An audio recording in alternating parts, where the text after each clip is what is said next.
તો આપણે જે ધાર્મિક સ્થળની વાત કરતા હતા કે ધાર્મિક જે કંઈ છે બરાબર છે, ધાર્મિક સ્થળોએ જવાથી આપણી જે કંઈ પૂજા અર્ચના આરંભ થાય અને પછી ધાર્મિક સ્થળોથી બહાર નીકળવાથી તે આપણી પૂજા અર્ચના પૂરી થઈ જાય, ખતમ થઈ જાય, એવું ન હોવું જોઈએ. બરાબર છે. જીવનની પ્રત્યેક ક્ષણે છે ધાર્મિક જીવન જીવવાનું હોય છે. બરાબર છે. નહીં કે ધાર્મિક સ્થળોને અંદર જવાથી તેમજ બહાર આવવાથી તે ત્યાં પૂર્ણ થઈ જાય છે. જીવનની પ્રત્યેક ક્ષણ આપણે ધાર્મિક જીવન જીવવાનું હોય છે. આમ ધાર્મિક જીવન એ માનવના સમગ્ર વ્યક્તિત્વ અને જીવન વ્યવહારને આવરી લે છે. બરાબર છે. ટૂંકમાં એટલું સમજાવવા માગે છે અહીંયા કે ધાર્મિક જીવન જ્યારે માણસ જીવે છે ત્યારે એનામાં અહિંસા, સત્ય, પ્રેમ, શાંતિ, કરુણા એ વગેરે જેવા ગુણોનું સિંચન થાય છે. અને આ જ વગેરે જેવા ગુણોનું સિંચન થવાના કારણે મનુષ્ય એક સાચા અર્થમાં જીવન જીવી શકે છે, એક સાચો માનવી બની શકે છે. અને કહી શકાય કે એક માણસ મટીને દેવ, એક ઈશ્વર કોટીએ પહોંચે છે, ઈશ્વરની કક્ષાએ પહોંચે છે. બરાબર છે. આ દ્રષ્ટિએ એમ કહી શકાય કે જે દેવી તત્વ, ઈશ્વર કે પરમાત્માની આરાધના કરવી એક ધાર્મિક જીવનનું હાર્દ છે. બરાબર છે.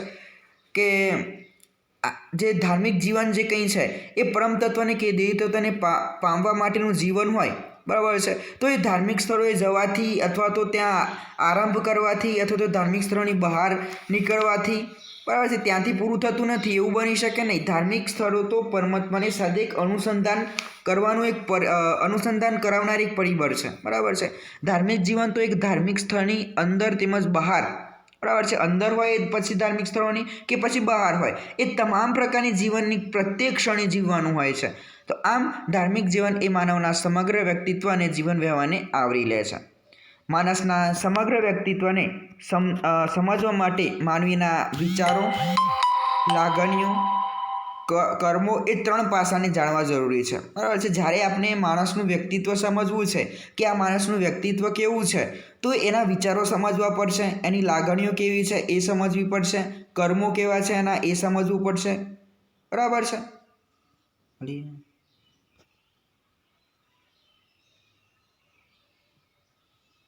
તો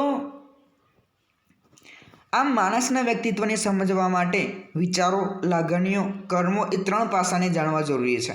આનો અર્થ એ છે કે જો ધર્મ માણસના સમગ્ર વ્યક્તિત્વને આવરી લેતો હોય તો તેના માણસના વિચારો, લાગણીઓ અને કર્મો એ ત્રણેય સાથે સંબંધ હોવો જોઈએ. બરાબર છે. કે વ્યક્તિત્વને સમજવા માટે જો વિચારો, લાગણીઓ અને કર્મોને આપણે એ ત્રણ પાસાને જાણવા જરૂરી હોય તો આનો અર્થ એવો થયો કે જે ધર્મ જે કંઈ છે એ ધર્મ માણસના સમગ્ર વ્યક્તિત્વને, હવે સમગ્ર વ્યક્તિત્વ એટલે કે વિચારો, લાગણીઓ અને એક કર્મો, આ ત્રણેય પાસાને સંબંધ હોવો જોઈએ. એટલે કે ધર્મનો વિચારો, લાગણી અને કર્મો સાથે સંબંધ હોવો જોઈએ. આમ સંપૂર્ણપણે વિકસિત એવા ધાર્મિક જીવનનું વિશ્લેષણ કરવામાં આવે તો તેમાં માણસના વિચારો કે બુદ્ધિ સાથે સંકળાયેલું જ્ઞાનાત્મક પાસું, ત્રણ પાસાઓ યાદ રાખવાના છે. વિચારો કે બુદ્ધિ સાથે સંકળાયેલું જ્ઞાનાત્મક પાસું, બીજું લાગણીઓ કે ભાવનાઓ સાથે સંકળાયેલું સંવેદનાત્મક પાસું, અને ત્રીજું કર્મ કે વર્તણૂક સાથે સંકળાયેલું નૈતિક પાસું. એ ત્રણ પાસા જોવા મળે છે. બીજી રીતે કહીએ તો પૂર્ણ ધાર્મિક જીવનમાં જ્ઞાન, ભક્તિ અને નીતિનું અનિવાર્ય સ્થાન છે. જ્ઞાન, ભક્તિ અને નીતિ એ વૈરાગ્ય વગર સિદ્ધ થતા નથી. આમ વૈરાગ્ય પણ ધાર્મિક જીવનનું એક આવશ્યક અંગ છે. અને માણસના ધાર્મિક જીવનમાં જ્ઞાન, ભક્તિ, નીતિ અને વૈરાગ્યનું જે સ્થાન છે તેની આપણે સ્પષ્ટ સમજૂતી મેળવવાના છીએ. તો અહીંયા જે ટોપિક છે એટલું એમાં એ યાદ રાખવા જેવી બાબત છે કે માણસના વ્યક્તિત્વને સમજવા માટે કયા ત્રણ પાસા જરૂરી છે. તો વિચારો, લાગણીઓ અને કર્મો એ ત્રણ પાસાને જાણવા ખૂબ જ જરૂરી છે. અને બીજું કે જે બીજા પાસા છે કે જે ધાર્મિક જીવનનું વિશ્લેષણ કરવામાં આવે. બરાબર છે. જો ધાર્મિક જીવનનું વિશ્લેષણ કરવામાં આવે તો કયા પ્રકારના ત્રણ પાસા નીકળે છે. મોસ્ટ ઇમ્પોર્ટન્ટ કે તમારે ટોપિકમાં શું કહેવાય, ફૂલ સ્કેપમાં પોઈન્ટ એડ કરવાનો છે કે વિચારો કે બુદ્ધિ સાથે સંકળાયેલું જ્ઞાનાત્મક પાસું, લાગણીઓ કે ભાવનાઓ સાથે સંકળાયેલું સંવેદનાત્મક પાસું, અને કર્મ કે વર્તણૂક સાથે સંકળાયેલું નૈતિક પાસું. એ ત્રણ પાસા જોવા મળે છે. બરાબર છે. બીજી રીતે આપણે કહીએ તો ધાર્મિક જીવનમાં જ્ઞાન, ભક્તિ અને નીતિ, બરાબર છે, એનું ખૂબ જ અનિવાર્ય સ્થાન છે. બરાબર છે. જ્ઞાન, ભક્તિ અને નીતિનું ખૂબ જ અનિવાર્ય સ્થાન છે. અને જે જ્ઞાન, ભક્તિ અને નીતિ જે કંઈ છે એ આ ત્રણેય વૈરાગ્ય વિના સિદ્ધ થતા નથી. આથી જ્ઞાન, ભક્તિ અને નીતિ એ વૈરાગ્ય વિના સિદ્ધ થતા નથી. આથી કહી શકાય કે વૈરાગ્યનું પણ એક આવશ્યક અંગ છે. વૈરાગ્ય પણ એક ધાર્મિક જીવનનું આવશ્યક અંગ છે. બરાબર છે. તો આ માણસના ધાર્મિક જીવનમાં જ્ઞાન, ભક્તિ, નીતિ અને વૈરાગ્યનું જે સ્થાન છે તેની આપણે સમજૂતી મેળવવાના છીએ.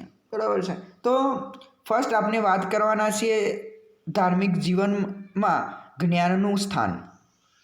બરાબર છે. તો ફર્સ્ટ આ સેકન્ડ લેક્ચરમાં આપણે માહિતી મેળવીશું કે ધાર્મિક જીવનમાં જ્ઞાનનું સ્થાન. So thank you very much. All the best.